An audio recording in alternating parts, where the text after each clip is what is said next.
May. A renowned Pokemon coordinator and debatably the second strongest battler out of all of Ash's companions. May is one of the most lovable characters in the Pokemon anime and has got one of the best storylines out of anyone. This is Complete History, where we tackle the entire story of various trainers and Pokemon throughout their time in the show. In this video, we're going to break down the complete history of May and her expeditions throughout the Pokemon anime. May doesn't like Pokemon. Yes, you heard that right. This daughter of Petalburg gym leader Norman is a girl who only likes traveling and is kinda scared of Pokemon. I'd give up Pokemon any day of the week just for a trip around the world. What was that, May? Everybody thought she'd grow up to be like her father, but she has other plans in mind. When Professor Birch is attacked by a horde of Poochyena, she doesn't really know what to do or really care to help him. Use water gun. That's supposed to happen? So when Professor Birch takes care of the Poochyena, May goes with him to save the trainer named Ash Ketchum and a sick Pikachu. But when Pikachu electrifies Team Rocket's machine, May's bike gets barbecued by accident. At first she's annoyed with Pikachu for this, but when she sees how Ash cares for him, her heart is softened a little bit. When it's time to choose her first Pokemon, it's an easy choice for May. Trico creeps her out, and she had an ungracious history with Mudkip. So she chooses Torchic, who's cute and already started to like her. When everything is set and ready, Ash and May are ready to leave Littleroot Town, separately. But May is obviously not the type to enjoy traveling in the woods, so she jokingly guilt trips Ash into traveling together with her to Oldale Town.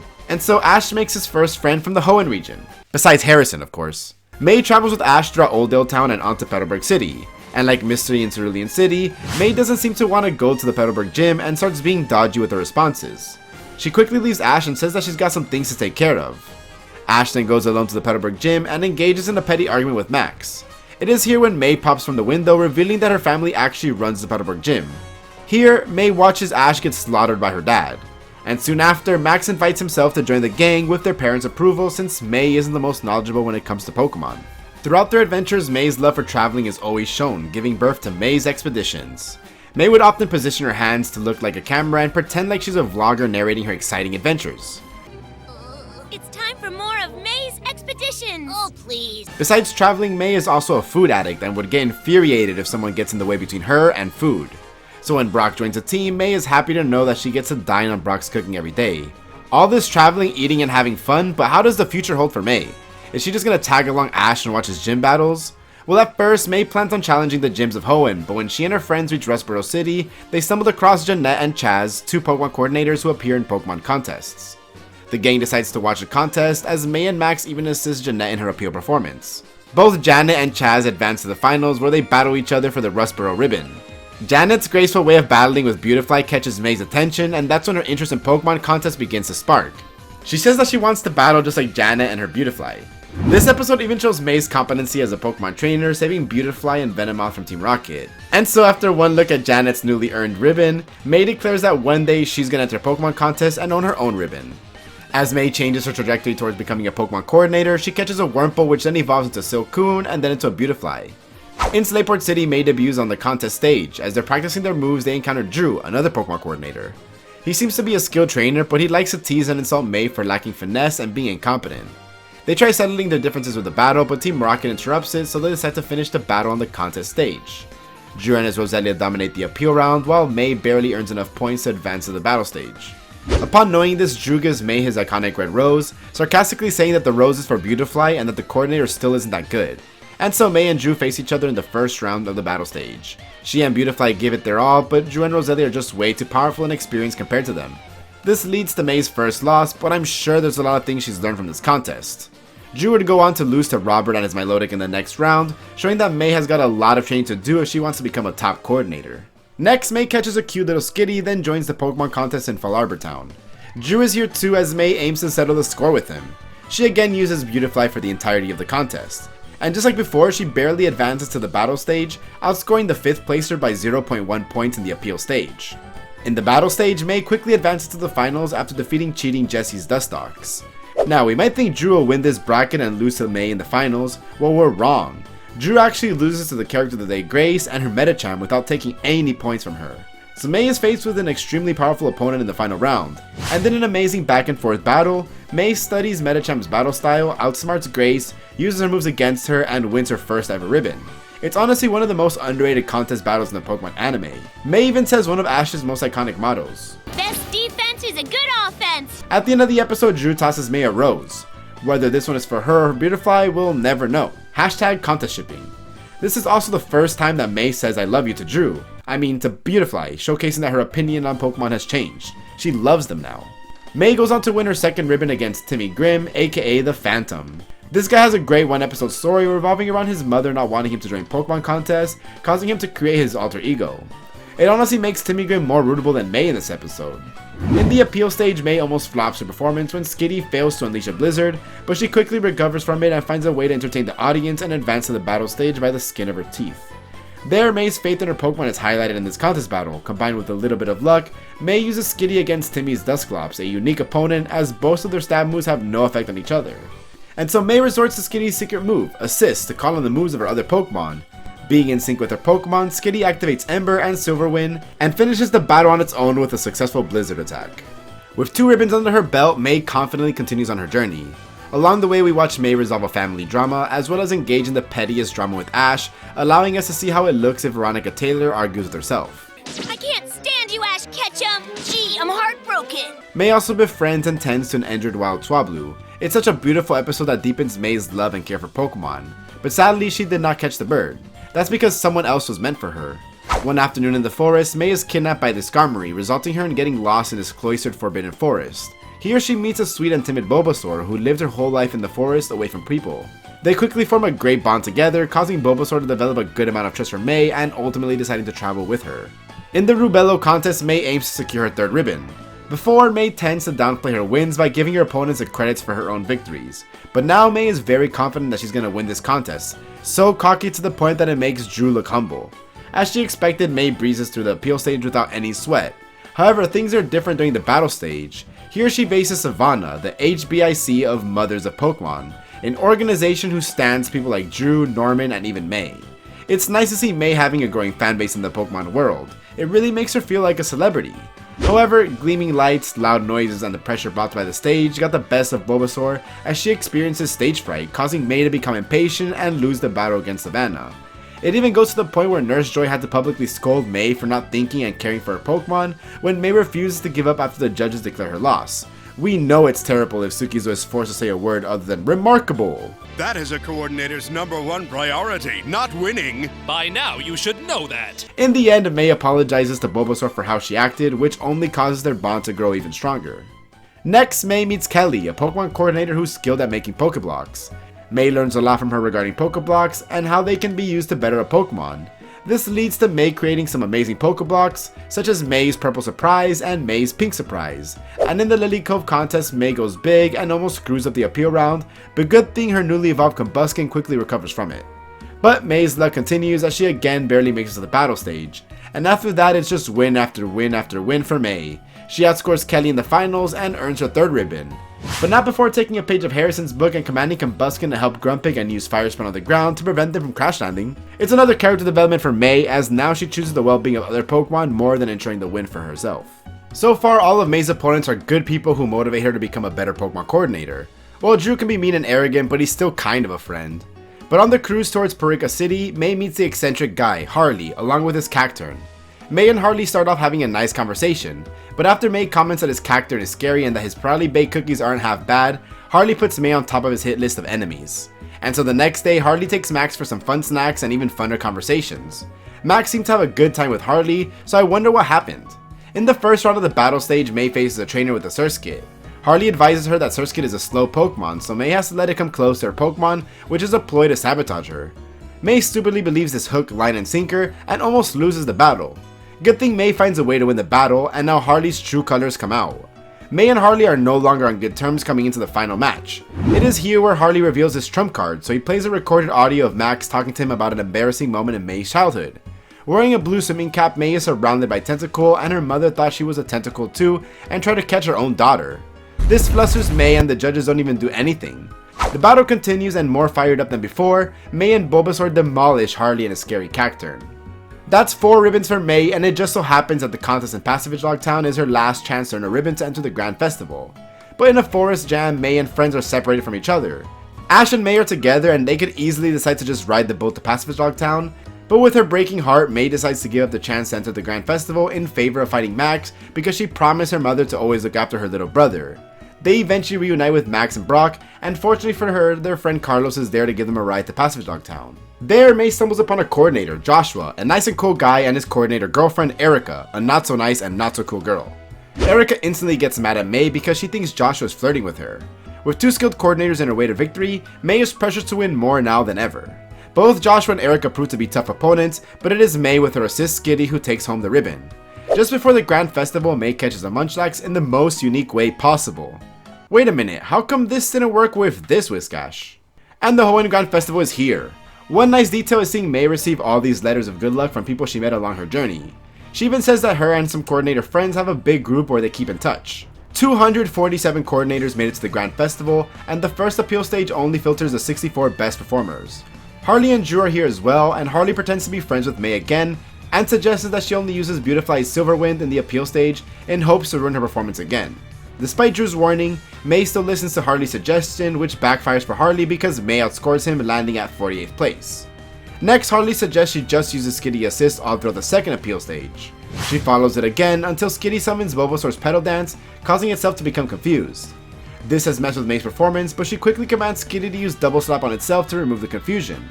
May does recover from this mishap, and barely gets enough points to move on to the battle stage. Drew susses Harley out, and now the Cacturn man is exposed all for his mischief. So when May and Harley face each other in the first round of the battle stage, May is pumped to beat up the evil Saboteur.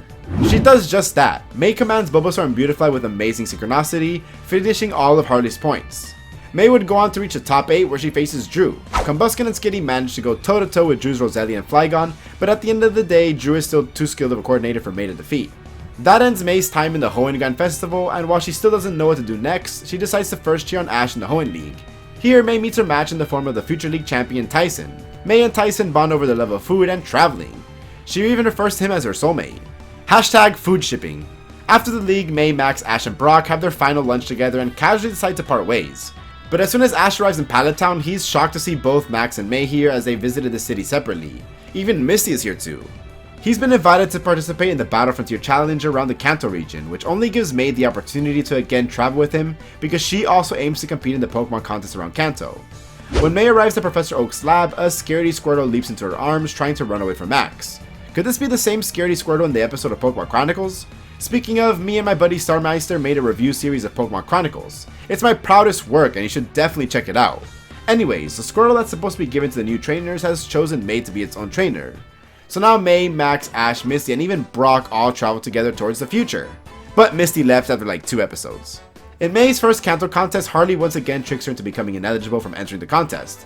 Good thing that Lillian vouched for May, saying that the girl saved everyone's Pokemon against Team Rocket yesterday, so they make an exception and allow May to enter. Since then, May's contest journey has been a bit smoother than in Hoenn. She defeats Harley in the Saffron contest for her first ribbon, then she beats Jeremy in the Silver contest for her second ribbon. Then she faces a roadblock as Harley's Octillery defeats her Munchlax in the Wisteria contest. To be fair, Munchlax is May's most inexperienced Pokemon at that point. But it just increases Harley's threat level as this is the first time that he's ever beaten her. May quickly recovers from this loss because in the next contest she beats Brianna, who's a fan of her and Drew. May also receives a Pokemon egg from a daycare as thanks for saving all their eggs from Team Rocket. This egg would soon hatch into an Eevee during the episode where May, Squirtle, and Meowth time travel back to resolve a beautiful love story. May uses Eevee in the contest to snag her 4th ribbon. Her opponent is Brock. He decides to join the contest, well, to impress the top coordinator and Pokemon breeder. I know many of us were rooting for Brock back then, and it would have been cool to see him win a ribbon, but Battle Frontier doesn't have that many episodes to spare. Last is the Mulberry contest. This is May's final chance to enter the Kanto Grand Festival. Harley is here too, but he's already won his 5 ribbons, so all he has to do is prevent May from winning this, and that is by teaming up with Jessie to sabotage May's performances. But all this sabotaging backfires and May advances to the battle stage and wins the entire contest. It is also here where we learn why Harley's vendetta against May runs so deep in his veins. Turns out as a child, one of his classmates ate the final piece of his lunch, and that person looked exactly like May. Yeah, petty. But since when was Harley not petty?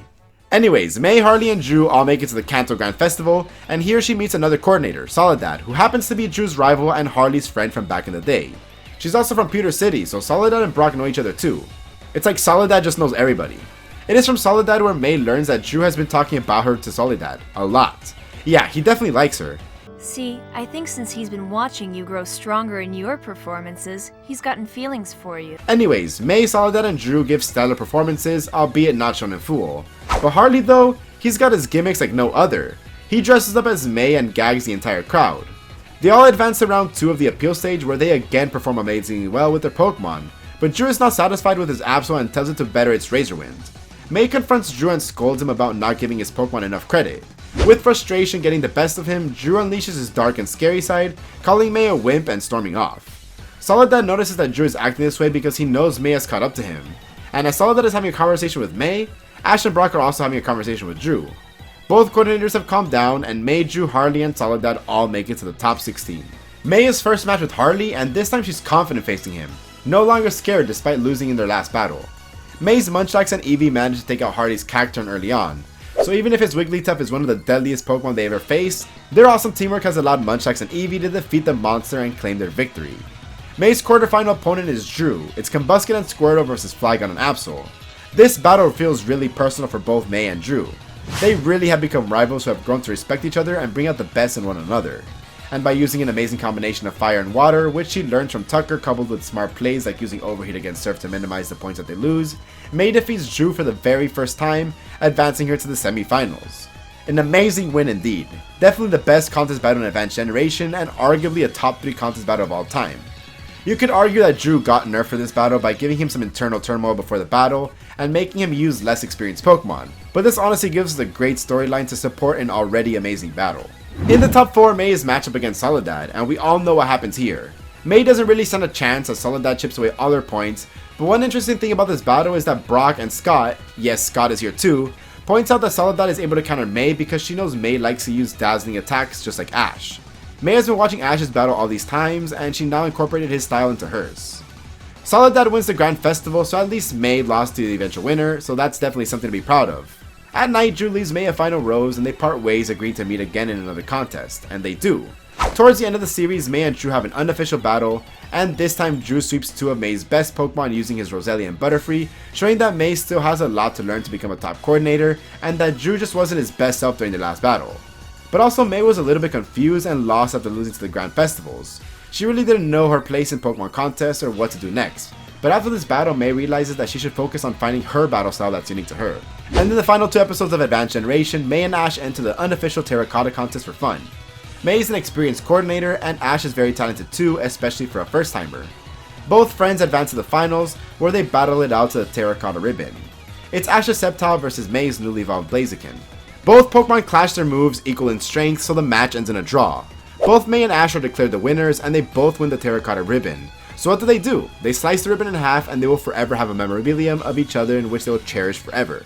In the end, May courageously decides that she wants to travel to Johto by herself to enter more Pokemon contests, which is also where Drew, Harley, and Soledad are headed next. This news causes Max to get mad and walk away. But after Ash gives him a pep talk, everything is settled, and May and Max try to ship back to Hoenn as they munch on the delicious meal made for them by Brock. May returns to the Pokemon anime in the Diamond and Pearl saga, where she joins the prestigious Wallace Cup. Now branded as the Princess of Hoenn, she's already won 3 ribbons in Johto, and she joins the Wallace Cup because she's been having a hard time getting her steam back on Pokemon contests just like Dawn. She's also revealed to have evolved her Squirtle into Wartortle, Bulbasaur all the way into Venusaur, and she also went to Snowpoint City to evolve her Eevee into Glaceon. During these 4 glorious episodes, May and Dawn forge a great friendship. They paired in a tag battle to dine on the 7 Stars restaurant, which May is really looking forward to checking out, and then they proceeded to battle in the final of the Wallace Cup. After May defeats Zoe in the semifinals, it's a solid battle between Glaceon and Piplup, but it is Dawn who wins it in the end. I know it's kind of BS, but it's fine because their battle has done its job of giving May the steam to perform better in her upcoming Johto contests. It's also a great way to show May passing the torch to Dawn as a worthy female protagonist of the anime. Honestly, this is easily the best return of any main character in any Pokemon series. It's perfect. Finally, May appears in a flashback of Wallace in Pokemon Journeys when he encounters Ash during the Serena episode. May is also referenced by Serena when she mentions to Chloe that this specific dress is used by the Princess of Hoenn. After that, May makes another cameo alongside May and Serena watching Ash's battle against Leon in the Masters 8. It's awesome to see them together in matching outfits, probably about to perform together in a contest spectacular or something. And with that, May's time in the Pokemon anime has come to an end. Here's to hoping she returns in Pokemon Horizons as a top coordinator. May is easily one of the most complex characters in the Pokemon anime. She has a personality like no other, her likes and hobbies are often highlighted in multiple episodes. She's got amazing rivalries in Drew, Harley, and even Jessie who help build her character even more. She's someone who's grown from not liking Pokemon to loving them to becoming a masterful Pokemon coordinator. That's peak Pokemon character. Mei is one of my favorite characters in the Pokemon animes, and my second favorite from the Hoenn region, just below Harrison of course. What's your favorite thing about Mei's character? You guys voted for Mei last time, so make sure to vote in the poll so you can decide which character's history I'm going to cover next. Thanks so much for watching, and as always, it's been your boy Luap, and I'm out. Peace.